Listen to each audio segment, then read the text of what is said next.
यस पाठमा तपाईले Amazon FBA का मुख्य जोखिमहरू र सेलरहरूले जोगिनुपर्ने सामान्य गल्तीहरूबारे सिक्नुहुनेछ। म यो कुरा स्पष्ट रूपमा बुझाउँछु। अमेजन FBA को सबैभन्दा ठूलो जोखिममध्ये एक भनेको सेलरको लापरवाही हो। मैले यो कुरा अघिल्लो पाठमा पनि उल्लेख गरेको थिएँ, तर यो यति महत्त्वपूर्ण छ कि फेरि दोहोर्याउन आवश्यक छ। यदि तपाईले सेलर सेन्ट्रलमा शिपमेन्ट प्लान सही तरिकाले बनाएर त्यसलाई ठिकसँग पालन नगरी आफ्ना प्रोडक्टहरू अमेजन FBA मा पठाउनुभयो भने अमेजनको फुलफिलमेन्ट नेटवर्कभित्र रिसिभिङ समस्या वा ढिलाइ हुन सक्छ। तपाईले पठाएका प्रोडक्टहरूको मूल्य 10 लाख होस् वा 40 लाख, त्यसले गल्तीको परिणाम परिवर्तन गर्दैन। FBA शिपमेन्टको मामिलामा सानो लापरवाही पनि धेरै महँगो पर्न सक्छ। सानो गल्तीले पनि विदेशस्थित अमेजन FBA वेयरहाउस नेटवर्कभित्र गम्भीर समस्या सिर्जना गर्न सक्छ। अब एउटा सिम्पल उदाहरण हेरौँ।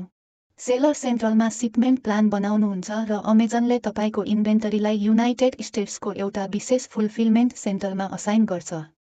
तर शिपिङको क्रममा तपाईले गल्तीवश गलत लेबल प्रयोग गर्नुभयो वा कार्टनहरू अमेजनले दिएको लोकेसनभन्दा फरक ठाउँमा पठाउनुभयो भने त्यस्ता अवस्थामा तपाईले पठाएका प्रोडक्टहरू ढिलो हुन सक्छन्, गलत ठाउँमा पुग्न सक्छन्, वा समस्या समाधान नभएसम्म फुलफिलमेन्ट नेटवर्कभित्र अस्थायी रूपमा रोक्का हुन सक्छन्।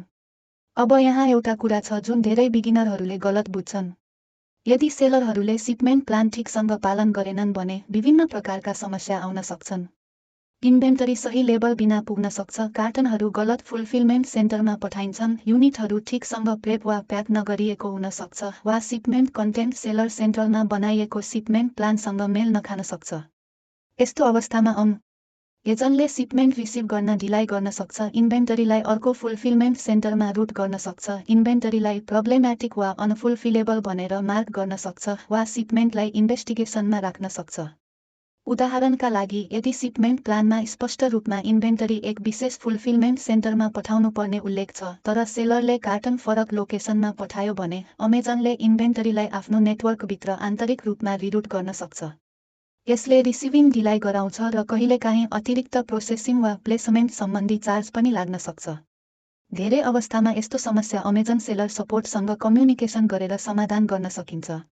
तर यदि स्थिति जटिल छ भने अमेजनले शिपमेन्ट डिफरेन्स इन्भेस्टिगेसन गर्दा इन्भेन्टरी केही दिन वा कहिलेकाहीँ केही हप्तासम्म ढिलो हुन सक्छ। व्यावहारिक अनुभव अनुसार यस्तो ढिलाइ कहिलेकाहीँ धेरै दिन वा हप्तासम्म पनि हुन सक्छ। अर्को महत्त्वपूर्ण जोखिम भनेको वेयरहाउस नेटवर्कभित्रै इन्भेन्टरीमा समस्या आउनु हो। दुर्लभ अवस्थामा रिसिभिङ वा आन्तरिक वेयरहाउस ह्यान्डलिङका क्रममा युनिट हराउन सक्छ, ड्यामेज हुन सक्छ, वा गलत काउन्ट हुन सक्छ। अमेजनले निश्चित प्रकारका इन्भेन्टरी हराएको वा ड्यामेज भएको अवस्थामा रिइम्बर्समेन्ट पोलिसी उपलब्ध गराउँछ, तर समस्या पहिचान गर्ने, केस खोल्ने र रिइम्बर्समेन्ट प्राप्त गर्ने प्रक्रियामा समय लाग्न सक्छ। त्यसैले अनुभवी सेलरहरूले नियमित रूपमा इन्भेन्टरी रिपोर्ट र शिपमेन्ट रेकर्ड जाँच गरेर सबै कुरा ठिक छ कि छैन सुनिश्चित गर्छन्। विदेशस्थित अमेजन FBA फुलफिलमेन्ट सेन्टरमा प्रोडक्ट पठाउँदा अर्को ठूलो जोखिम पनि हुन्छ जसबारे धेरै बिगिनरहरूले सुरुमा सोच्दैनन्। एक पटक प्रोडक्ट त्यहाँ पठाइसकेपछि त्यसलाई आफ्नो देशमा फिर्ता ल्याउनु निकै गाह्रो र महँगो हुन सक्छ। अमेजन FBA वेयरहाउसमा राखिएको प्रोडक्ट केवल अमेजन रिमुभल अर्डर मार्फत मात्र निकाल्न सकिन्छ। जब रिमुभल अर्डर राखिन्छ, अमेजनले ती प्रोडक्टहरू त्यही देशभित्रको एड्रेसमा मात्र पठाउँछ। अर्को शब्दमा भन्नुपर्दा रिटर्न एड्रेस त्यही देशभित्रको हुनुपर्छ, जस्तै prep centre, warehouse, logistics partner वा अन्य वैध अपरेसनल एड्रेस। उदाहरणका लागि, यदि तपाईको इन्भेन्टरी युनाइटेड स्टेट्समा छ भने रिमुभल अर्डर एड्रेस पनि युनाइटेड स्टेट्सभित्रकै हुनुपर्छ। त्यसैगरी यदि इन्भेन्टरी युनाइटेड किङ्गडममा छ भने रिमुभल अर्डर एड्रेस पनि युनाइटेड किङ्गडमभित्रकै हुनुपर्छ। यस सीमितताका कारण धेरै अन्तर्राष्ट्रिय सेलरहरूले prep centre, third party logistics provider वा पार्टनर वेयरहाउससँग काम गर्छन्। तर हरेक सेलरसँग हरेक देशमा अपरेसनल एड्रेस हुँदैन। त्यसैले जब हामी विदेशस्थित अमेजन FBA फुलफिलमेन्ट सेन्टरमा प्रोडक्ट पठाउँछौँ, हामी मूलतः आफ्नो आर्थिक जोखिममा त्यो निर्णय गरिरहेका हुन्छौँ। यो कुरा धेरै महत्त्वपूर्ण छ। विदेशस्थित अमेजन फुलफिलमेन्ट सेन्टरमा पठाइने प्रोडक्ट त्यस्तो हुनुपर्छ जसको बिक्रीबारे तपाईलाई उचित आत्मविश्वास होस्। यदि FBA वेयरहाउसमा पठाएको प्रोडक्ट छिटो बिकेन भने लाखौँको इन्भेन्टरी वेयरहाउसमा थन्किएर बस्न सक्छ। यसले तपाईले लगानी गरेको पैसा फिर्ता नआउने अवस्था सिर्जना गर्छ र तपाईको क्याश फ्लो र मनी रोटेसनमा प्रत्यक्ष असर पार्छ। यसले तपाईको वित्तीय चक्रमा गम्भीर अवरोध सिर्जना गर्न सक्छ। अब एउटा सिम्पल उदाहरण हेरौँ। मानौ तपाईले 10 लाख रुपैयाँ लगानी गरेर प्रोडक्ट युनाइटेड स्टेट्स स्थित अमेजन फुलफिलमेन्ट सेन्टरमा पठाउनुभयो।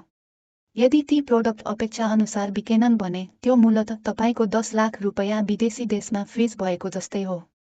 त्यसैले यदि एफबीएमा पठाएको प्रोडक्ट पर्याप्त छिटो बिकेन भने त्यो आफैमा गम्भीर आर्थिक जोखिम हो जुन सेलरहरूले ध्यानपूर्वक विचार गर्नुपर्छ।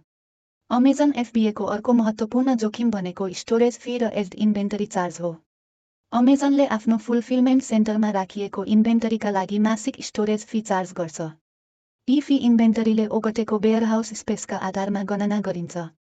यदि प्रोडक्ट ढिलो बिक्छ र लामो समयसम्म फुलफिलमेन्ट सेन्टरमा बस्छ भने अमेजनले नियमित मासिक स्टोरेज फी बाहेक अतिरिक्त एज्ड इन्भेन्टरी सरचार्ज पनि लागू गर्न सक्छ। यस्तो अतिरिक्त चार्ज प्राय 181 दिन, 271 दिन वा 365 दिनभन्दा बढी समय बसेको इन्भेन्टरीमा लाग्न सक्छ।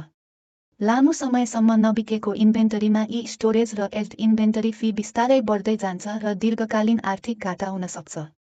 अर्को जोखिम भनेको अमेजनमा प्राइस कम्पिटिसन हो।